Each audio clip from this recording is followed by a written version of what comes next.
everyone. Welcome back to another episode of Senior Living Today. With us today is Alan Zins from the Medicare Resource Center. Alan, thank you so much for joining me today. Yes, thank you for having me. It's a privilege to be here and be able to help your listeners better understand the intricacies of today's topics. So since this is your first time on our podcast, would you mind telling our listeners a little bit about yourself and what you do with the Medicare Resource Center? Sure. I'm an independent fiduciary and owner of the Medicare Resource Center in beautiful Beaver Creek, Ohio. I'm a local guy. I was born and raised in Ohio. I have a beautiful wife named Hope, in whom I adore and have been blessed with for 16 years. And we have a furry son named Ziggy. For nearly 13 years, I've had the privilege and honor of helping people with their Medicare and retirement planning. My niche is wealth preservation. I help my clients by mitigating their risk during retirement with a variety of proven methods that improves the outcomes of them having a solid retirement. Because the way I look at it, a happy retirement is a great retirement. I'm also an educator with a passion to help empower people with knowledge that will benefit them. My team and I at Medicare Resource Center in Beaver Creek, we give trusted advice and service to over 500 people a year. And we just celebrated 4 years of being inside of the Medicare Resource Center at the Mall at Fairfield Commons. And it's just wonderful to be able to serve the public. We just try to be a valuable asset in any way we can. So thank you again, Alexandria. I'm excited to be here. Absolutely. So today we are going to discuss Medicare, Medicaid, and long-term care insurance. I know there are so many people who panic with the thoughts of dealing with any type of insurance and understanding what options are all available to them. I've heard people who are confused about what the meaning of Medicare is versus Medicaid and not knowing how to use the two interchangeably. So can you explain just a little bit about each and what the difference between the two is? Sure. Yeah, it is. I come across this subject a lot of times in my office. And what I tell folks is Medicare is a federal health insurance for people age 65 and older, and then some people under age 65 with certain disabilities or conditions. So that's one. But Medicaid is a joint federal and state program that provides health coverage for some people with limited income and resources.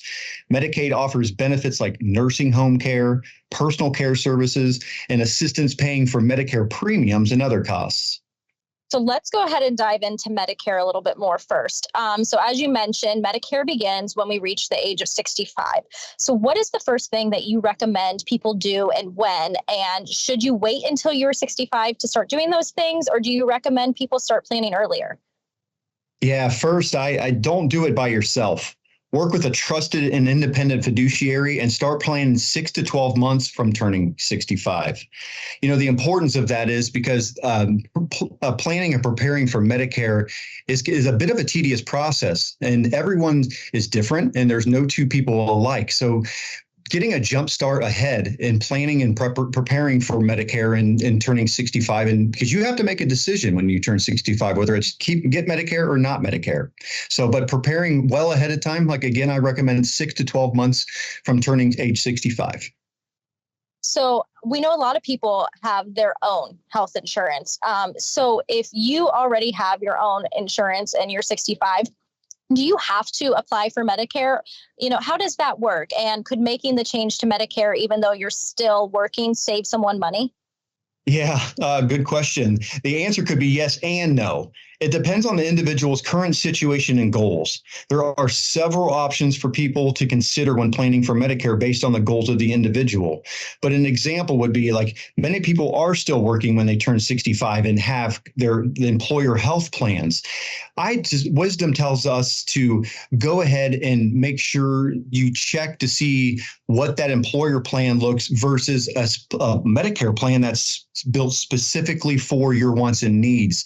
So that's what I would tell folks that are navigating that, because that is a question I get asked on a regular basis. So again, doing your homework and making sure that you check to see what is available when you get, if you get Medicare, because you can delay that. Mm-hmm. And we'll talk more about that as we go. But it is important for people to make sure they know what their options are, because they may or may not have to get Medicare. Yeah, and I'm sure that's unique to each individual depending on their specific situation. Yes. So how does Social Security tie into Medicare? For example, what about people that have a career that didn't pay into Social Security, such as teaching or being a police officer? Does that make a difference? Yeah, so that's a two-part question, Alexandria. The first part is, how does Social Security tie into Medicare? Good questions. Social Security is a program that pays retirement, disability, family, and survivor benefits. And they're, even though they're two separate government programs, they're connected in some ways. And some of those ways is Social Security handles original Medicare A and B enrollment applications. Social Security handles eligibility, and they also determine the amount of premium that someone pays for Part B when they go on to Medicare. And there's more than that, just that. So the second part of that answer is, yes, there is a difference when it comes to Social Security for teachers and police and fire. And this is a topic I don't talk with a great amount, but I do know enough information that I can share some today. Teachers, as a public employee of the state of Ohio, and I'm just going to read this from my notes. If you're a public employee in the state of Ohio, you do not pay into Social Security and do not earn qualified service towards Social Security. In place of Social Security, you contribute 10% of your pay to the SERS in return for a lifetime pension, which is earned after meeting certain age and police and service requirements. And that's from the source of SERS.org. And then for police, it's different. And with police, Social Security and Medicare coverage may be extended to police officers and firefighters whose positions who are not covered by their retirement system. And that varies on where they are and what part of the country they are. If police officers and firefighters are covered for Social Security, it's usually because that state and the state of Ohio and all states are covered under the Section 218 agreement, which was enacted in 1951, but amended through the years. But that gave folks, police officers and firefighters, the right to receive Social Security benefits and pay into Social Security benefits instead of having their own retirement system. But this brings up a good point and kind of goes into our next question, but we have only scratched the surface, I feel like, today. There is so many different facets of Medicare. So who should people contact with questions that they have regarding Medicare and Medicare coverage? Well, that's a great question. So our listeners are always welcome to contact me they can contact me at 937-416-2991, or they could schedule an appointment online, or they can connect through my website at adviceformedicare.com, which is ADVICE, the number 4, Medicare.com, all one word. Listeners could also stop by our Medicare Resource Center 6 days a week in beautiful Beaver Creek, Ohio.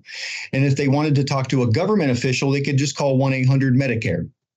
And for all of our listeners, we will be sure to put all of that in the description for this podcast episode so that you can reference those later. So next, we're going to talk a little bit about the phrase eligibility window. What does this mean? Yeah, in Medicare, it's called Special Elections Period, or SEP, and there are over 40 of them.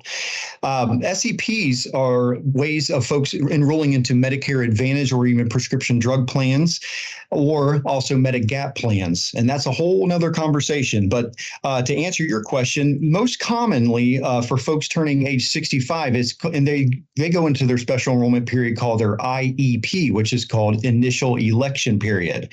This is a period during which the individual is new to Medicare, and these are many times individuals turning age 65, and the eligibility window for that is 7 months. So it generally goes 3 months prior to their birth month and 3 months after that. However, there is a caveat. If someone was born on January 1st, their Medicare could technically start December 1st of the month previous to that. Okay.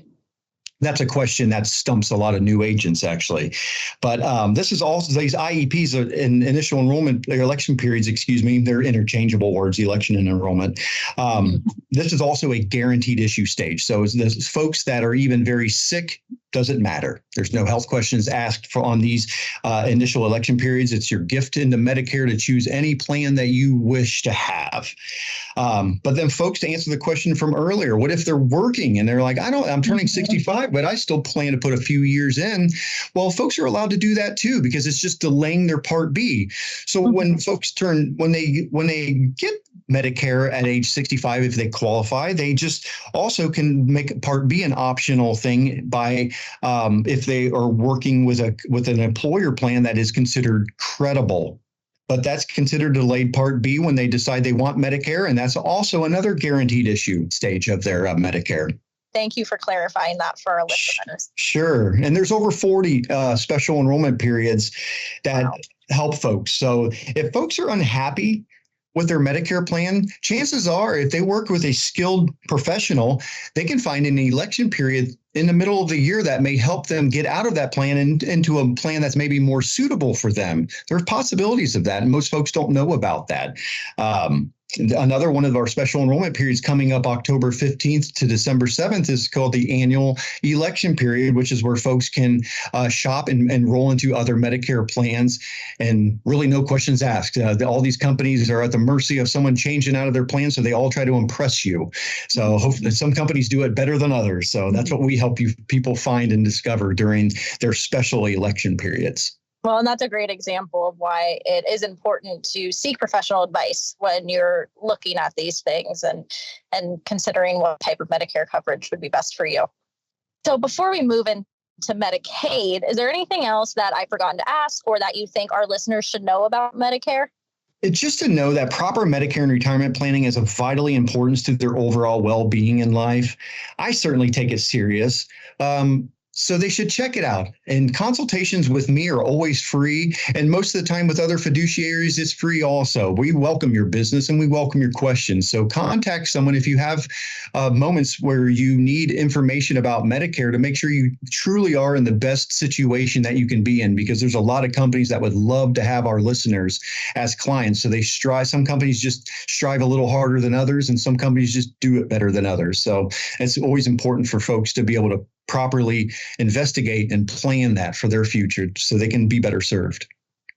Absolutely. So I know we touched on Medicaid just a little bit at the beginning of this episode, but let's go ahead and start with who is eligible for Medicaid. Yes. So shifting gears to Medicaid. Again, Medicaid is based on it helps folks mostly in financial need. So Medicaid provides health coverage to millions, including children, pregnant women, seniors, and individuals with disabilities. So folks that are eligible for Medicaid in Ohio, they must meet some criteria, which would be an Ohio resident, a U.S. national, a citizen, permanent resident, or legal alien in need of health care insurance assistance, and their financial situation would be characterized as low income or very low income. There's a lot of qualifications that folks need to know about Medicaid, including, what is a spend down program? What is income limits? A lot of times they can find that online at www.benefits.gov. Make sure it's a .gov. Usually that means it's a government organization, or folks can reach out to their local county Department of Job and Family Services. And if you need help with that, some folks can just Google it and it'll help you find what county Job and Family Services to help assist on information to help with people with those questions. Based on your description, this program seems to be based on financial need. Is that correct? Mainly, yes. With other things, yes. And then I heard you also use the term spend down. So is there a certain amount that you can keep, and what can it be spent on? Can you explain that a little bit more for our listeners? Yes. And that's another discussion. So Ohio's Medicaid spend down program allows people to qualify for Medicaid by reducing their income and countable assets to a certain level. This is done by using existing medical expenses to pay for necessary expenses, such as medical bills, home modifications, or other care-related expenses. So who can use the spend down program? Well, people who are 65 or older, are blind or disabled can use the spend down program. Caseworkers at your local county Department of Job and Family Services help calculate your spend down amounts. So it would be in the best interest of our listeners who feel like they may qualify for this to reach out to them for, the final say. In 2024, I do want to mention that the asset limit for a single person in Ohio is $2,000.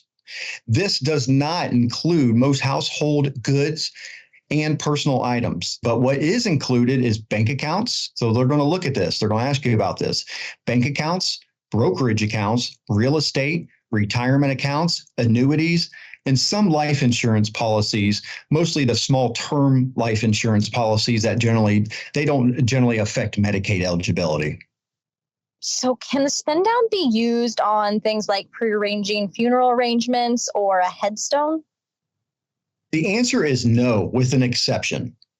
For a prepaid or pre-need funeral contract to qualify exempt from the Medicaid spend down asset rules, it must be irrevocable. Keyword there is irrevocable. And irrevocable means that once you sign the contract, you cannot change it or cancel it. So good people to reach out about this is also elder law attorneys are often helpful in these matters. So that leads, I feel like, right into my next question. This process can be complicated and confusing. So is there someone that people can contact to assist with their specific questions when it comes to Medicaid? Yes. For more Medicaid information, contact your local Department of Job and Family Services. Folks want to go online, they can go to Medicaid.gov. And if they want a phone number to call, they can call the Ohio Medicaid Consumer Hotline, which is 800-324-8680. And for our listeners, we will be sure to include that website and phone number in the description for this episode. So Alan, before we move on to long-term care insurance, is there anything else that you would like to share in regards to Medicaid? Yes, thank you, Alexandria. Individuals that qualify for Medicare and Medicaid dual special need plans are offered many benefits to help alleviate worry and stress from their lives. It's more than just health care when those kind of plans with the Medicare Medicaid plans. Some of the examples of the effectiveness of these plans is low to no health care and prescription costs.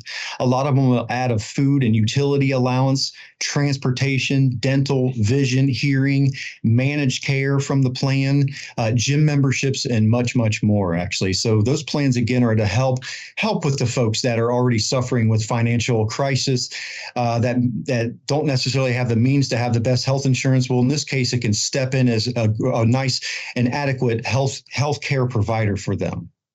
Well, thank you. I appreciate you sharing that bit of information with our listeners. All right, so now we're going to move on to long-term care insurance. So can you just give an overview of what long-term care insurance is and what it covers? I would love to. I have several key points with long-term care. Long-term care first involves a variety of services designed to meet a person's health and personal care needs when they can no longer perform everyday activities on their own. Essentially, long-term care plans transfer the individual's health and wealth risks to an insurance company.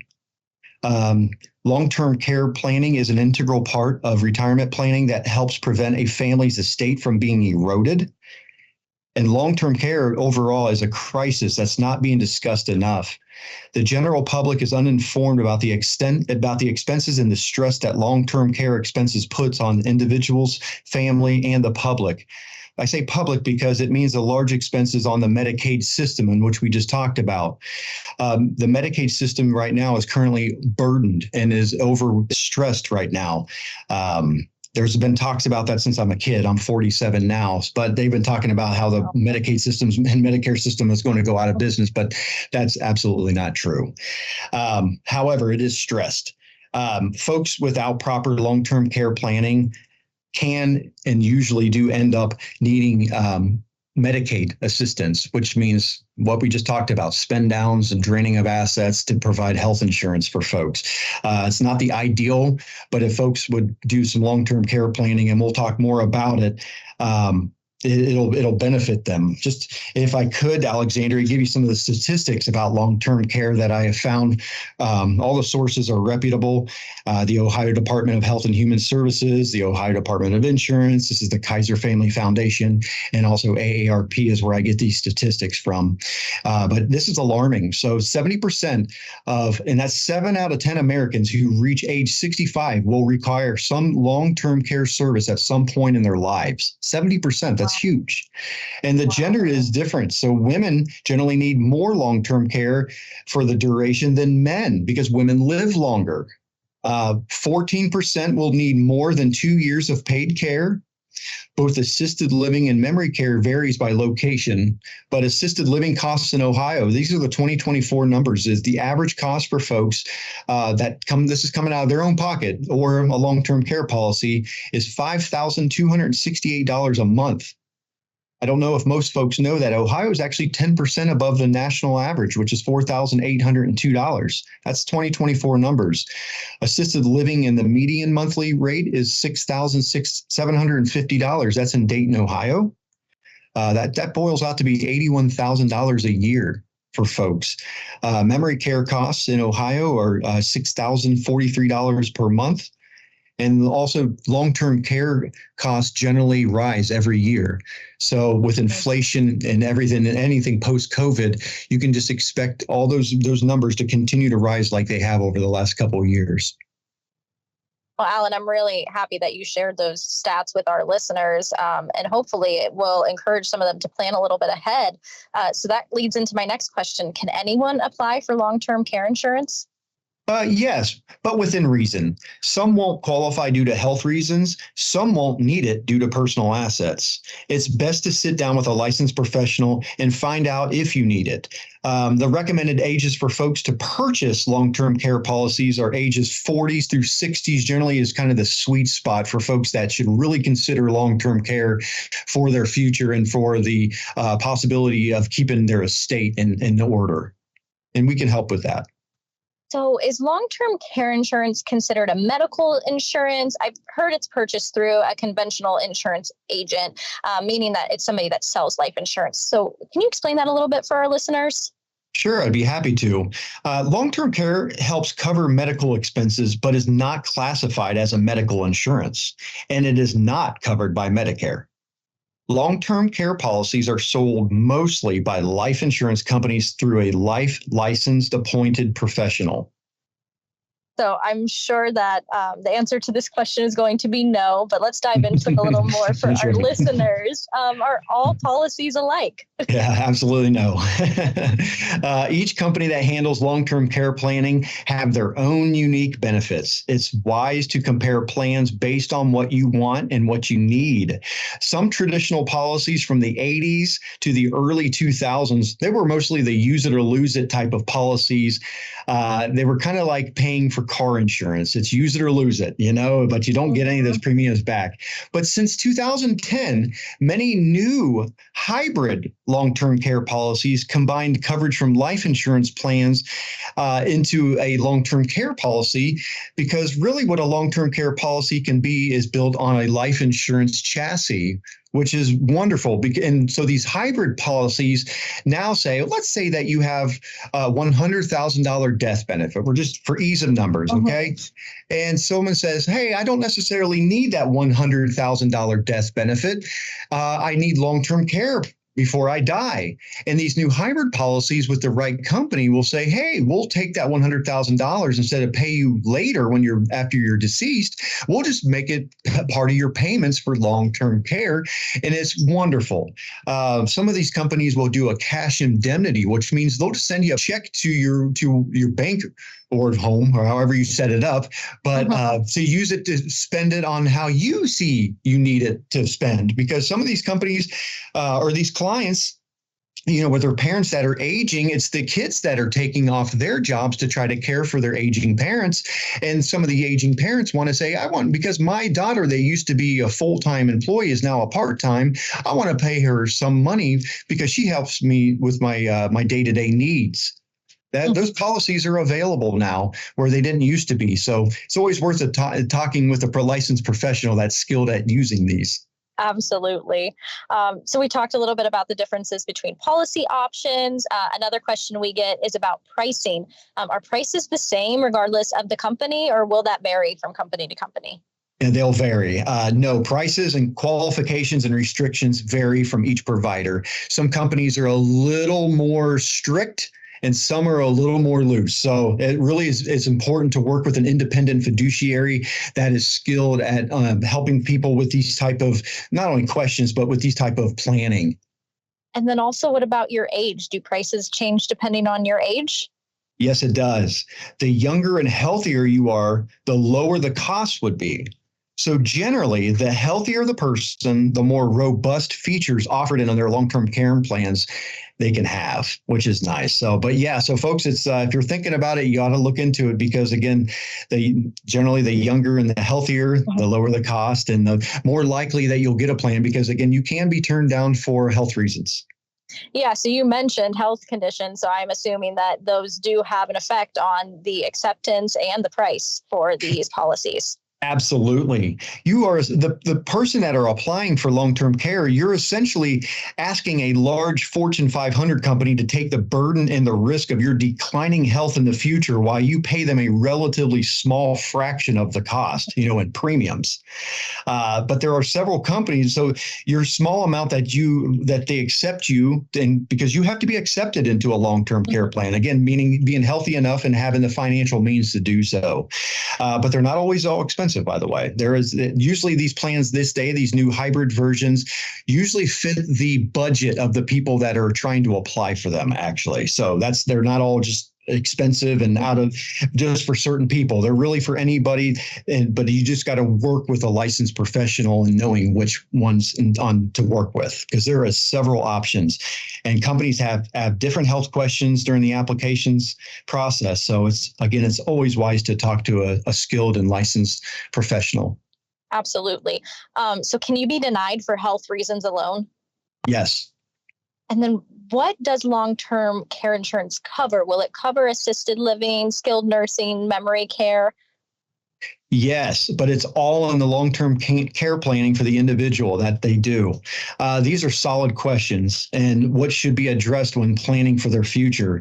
Most times these type of assisted care can be, and I don't mean to use assisted care, I mean skilled nursing, memory care, assisted, can be added as riders with certain companies where other companies sometimes have them already integrated into their plans already and with caveats sometimes.